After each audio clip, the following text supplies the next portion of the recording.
Cara, tem uma mãe aqui que tem um problema com o filho que já repetiu o dinheiro 2 vezes e ele falou que a escola não serve pra nada e tem desinteresse. O que você acha, Márcio? Eu acho que é uma situação um pouco difícil. Uma das coisas que eu falo, que eu acho também que é bom a gente lembrar é que às vezes a gente acha que o nosso cérebro são caixinhas em que você vai guardando informações. Hoje em dia a neurociência nos mostra que o nosso cérebro ele faz associações com tudo. Às vezes eu lembro do exemplo que esse livro aqui dá, de você pegar, o filho fazer uma boa ação, você dá um chiclete para ele. Toda vez que ele fizer uma boa ação, ele vai acabar, na próxima vez é capaz dele esperar o chiclete, por causa da região que fazer a boa ação e a região fazer chiclete foram ativadas ao mesmo tempo. Então também... Isso é o que a PNL chama de gatilho, né? Exatamente. E o que eu acho... Então, assim, uma coisa que eu achei que às vezes a gente acaba fazendo é pegar e usar esse reforço negativo. Por exemplo, você não fez, então eu vou te tirar isso. E eu não acho que ele não é válido. Eu acho que ele é válido sim, porque uma das coisas importantes na criação de filhos é você ensinar que eles têm que ser responsáveis por aquilo que eles fazem. Inclusive, isso daí é uma das coisas que esse livro comenta. Ele fala assim, quando seu filho tá agindo mesmo de uma maneira puramente emocional, e você tem que tratar de uma maneira emocional, não racional, mas depois você tem que mostrar para ele que tudo aquilo que ele faz existe uma responsabilidade, existe uma consequência. Então, concordo. Mas talvez um outro jeito também de lidar com o assunto seja você associar, por exemplo, o estudo a algo que ele goste. Então, você perguntar, por exemplo, o que motiva o meu filho? O que ele gosta de fazer? E, de alguma maneira, associar Como fazer isso, Márcio? Porque o desafio é esse, é muito fácil falar, né? Eu acho que eu falo muito pros pais, falo pra eles, precisa entender. Sim, reforço positivo é muito melhor do que o reforço negativo. Mas como fazer o reforço positivo? Porque muitos pais falam, eu vou ficar dando presente pro meu filho toda hora. Não é isso. O desafio é justamente entender o que é mais importante do que o presente. Mas como que eu oriento um pai a que ele busque isso, né? Porque aqui a gente já treinou. A gente sabe fazer as perguntas, a gente tá lá, é empático. Mas e como é que eu ensino isso que a gente aprendeu aqui para um pai que não tem essa experiência que a gente tem de treinar isso todo dia?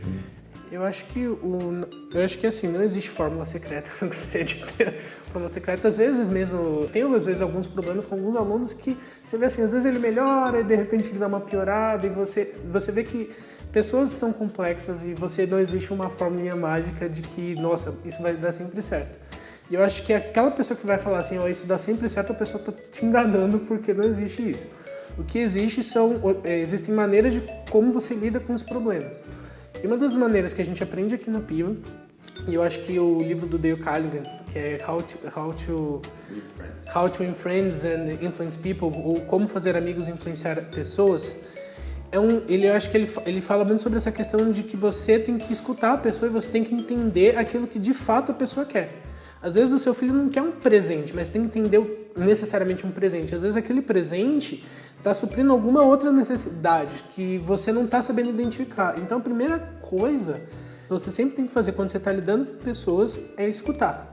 Você ter um tempo de escutar o seu filho, conversar com o seu filho, deixar o seu filho contar a história dele, né? O livro O Cérebro da Criança fala muito da importância disso, de você parar e deixar o seu filho contar a história dele. Até mesmo, por exemplo, se for uma história traumática. Um dos primeiros exemplos desse livro, inclusive, é um garoto de 2 anos que estava com a babá teve um problema, sofreu um acidente de carro. Quando a mãe chega, o menino está chorando, porque tudo que ele identificou foi que a babá estava longe. E a mãe falou, não, filho, agora me conta o que aconteceu. E durante vários dias a mãe pediu para o filho recontar aquela situação do babá, e ela sempre tentava direcionar o filho mostrando, olha, não, mas você lembra, ontem a gente foi ver a babá e ela tá bem. Essa questão de você escutar, deixar o seu filho contar a história dele, isso é muito importante. Você às vezes perguntar para o seu filho como foi seu dia, ele vai falar, foi normal. Aí você começa para perguntas mais específicas, mas me conta o que você teve hoje na aula. Nem sempre o seu filho ele vai te responder. Mas conforme você vai fazendo as perguntas, em algum momento você vai achar aquela pergunta. Por exemplo, várias vezes eu começo com um aluno perguntando como foi seu dia. Para alguns alunos funciona, para outros eles vão chegar e falar, mano, por que você tá perguntando isso? Aí você pergunta, mas você gosta de qual matéria você gosta? Para alguns alunos eles vão falar, gosto disso. Outros vão... Então, assim, e aí você vai testando as perguntas e uma hora você vai ver que vai ter aquela pergunta que, poxa, essa pergunta chamou o interesse dele. E a partir disso é ali que você vai começar a entender o que está acontecendo. Então, assim, não acho que existe uma fórmula mágica e eu acho que essa é uma das coisas mais frustrantes com relação a relacionamentos humanos, mas eu acho que o que existem são princípios que a gente pode usar para lidar com pessoas. E eu acho que um dos princípios mais importantes é você conversar, escutar. E assim, gente, às vezes você precisa de ajuda. Você não é sabe, nós aprendemos várias coisas, mas às vezes você precisa de ajuda, sabe? Mesmo os especialistas. E eu acho que os especialistas muitas vezes têm muita dificuldade em reconhecer isso, mas eu acho que os bons especialistas, eles sabem que eles precisam de ajuda também em alguns momentos.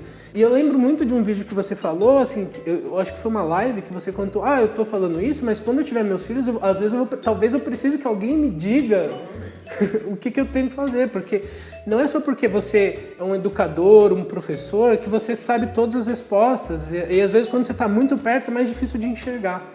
Então, sim, às vezes é importante você procurar um especialista, às vezes pode ser um terapeuta, pode ser um terapeuta familiar, um terapeuta para lidar, às vezes um terapeuta para lidar com suas próprias emoções.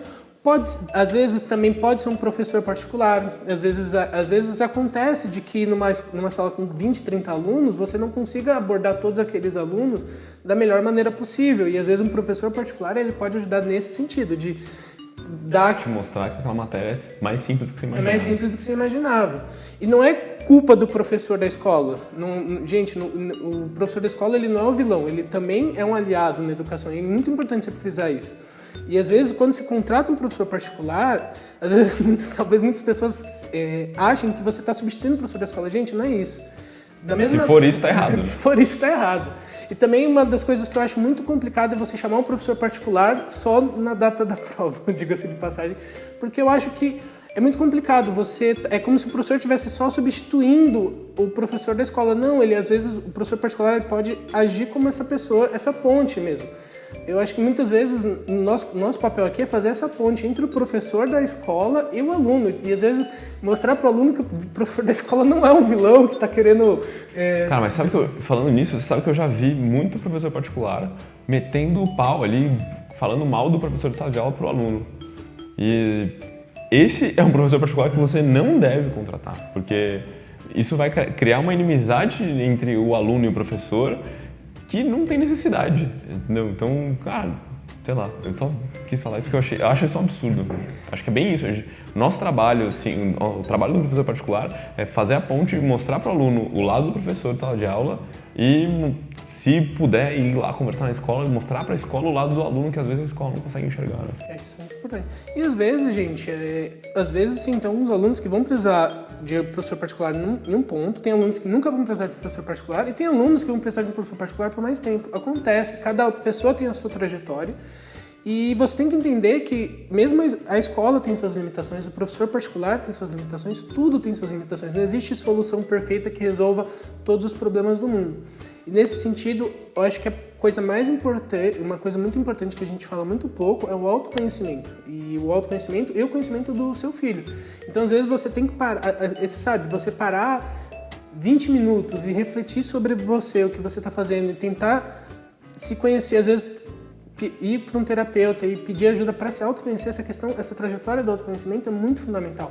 Porque quando você entende o seu problema, a sua situação e o que você está passando, que você vai conseguir distinguir melhor aquilo que vai funcionar melhor para você. E eu acho que uma das coisas que é muito importante, por isso que eu acho legal, antes de você contratar o professor particular, conversa com a escola. Antes de contratar o professor particular, vê se ele consegue pegar um tempo só para conversar com você, explicar o que ele está pensando em fazer, você conhecer ele melhor, sabe? O Bruno aqui, eu já perdi as contas de quantas vezes ele vem atender pais, alguns pais viram clientes, outros não, mas não é isso que importa, às vezes às vezes aqui não é a melhor solução para aquele pai, e você conversar é importante até mesmo para você entender isso, se é a melhor solução, se não é a melhor solução, e eu acho que é isso que às vezes a gente quer soluções rápidas no nosso mundo, né? Porque tudo tem que ser rápido, tudo tem que ser pronto, e eu acho que não é por aí, eu acho que você tem que às vezes parar esse tempo, 10, 20 minutos que seja, e pensar e refletir, tentar fazer essa trajetória pessoal.